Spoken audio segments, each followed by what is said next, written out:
I've already logged 120 hours in a game I thought I'd return to Steam after an hour of buying it. Just another Vampire Survivors clone, or so I believed when I made the purchase. This game, available on Steam, Epic Games Store, PlayStation, Xbox, and Switch, is also part of Xbox Game Pass and accessible on mobile devices. Sorry, this is not about Skyrim.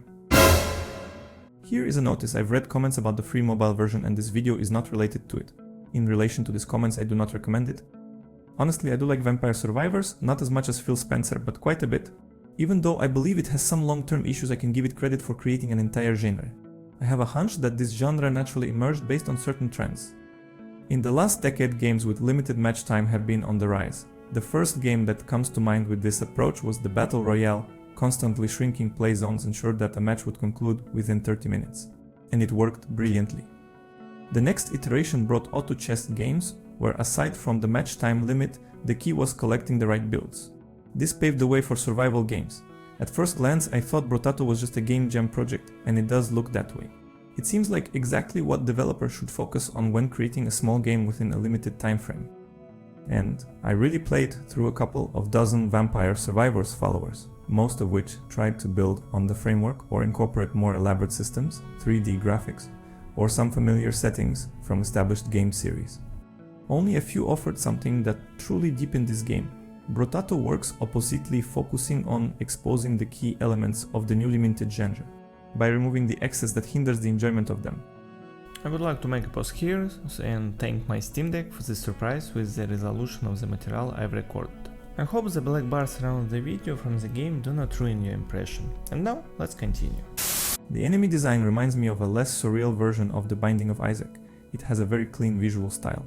The focus is on elements that create impact, dealing damage, two types of visual effects with debuffs, curse and weaken. The second focus is on changing your potato character, conceptually similar to The Binding of Isaac, where each character differs in their original form and transforms based on the items they acquire. Animations are executed through pulsing elements, avoiding excessive visual clutter. To simplify things even further, color scheme is quite simple. Red indicates enemy projectiles, green represents coins or positive items, enemies are purple, and you are white. The game consists of a simple gameplay loop consisting of 1 combat 2, choosing a stat for level up 3, purchasing new items in the shop 4, entering a new fight, and so on. Up to level 20, where a boss appears. Combat mechanics are very straightforward, you just need to dodge enemies and their projectiles. All attacks occur automatically. The core gameplay revolves around collecting these automatic enemy killers. Unlike Vampire Survivors, Brotato emphasizes stat selection, but it heavily depends on the character you choose. Each character not only has starting weapons, but also unique traits that significantly impact the effectiveness of certain stats or strategies. The overall goal here isn't just min-maxing, it's more about maintaining balance in the chosen or provided archetype. You need to prioritize upgrading important stats while sacrificing unnecessary ones, and often several different stats will be important at the same time. You must balance income, damage, and survivability. The input data for this serves as a preset for a character with distinctly expressed features. This establishes a basis for subsequent choices.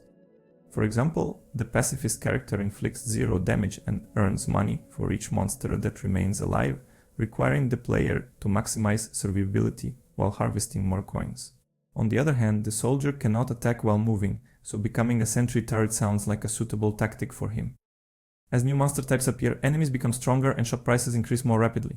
Considering that some characters are stronger than others and that many rely on specific loot, the game can sometimes feel like straightforward gambling. This is not a positive aspect of the game, but this is more about level 5. And in this game, I like everything except the progression system. You earn rewards, new items or characters unlocked. For example, some of them require certain conditions, like achieving 50% live steal or finishing level 20 wave with a specific character. Additionally, you receive one-time rewards for completing each difficulty. In a game like Isaac, after 200 hours of gameplay, I'm still discovering new secrets or rediscovering old ones, enjoying them as if it's the first time. Here I play solely for the gameplay itself, which is in general a good sign. Someone might argue, but you said the game is great, yet the progression is bad, and the level variety is limited. Yes, that's exactly what I said. But even if, by some miracle, you manage to beat every level with every character on the first try, that's 21 hours of gameplay. Only then you start to feel this issue. And despite the fact that I wholeheartedly recommend you play Brotato, I personally don't want new DLC for it. I want a sequel one built on this framework that will create an experience closer to my favorite infinite time stealer, The Binding of Isaac. I hope you like the smaller format of the video while I'm doing the full one. Thank you and до widzenia.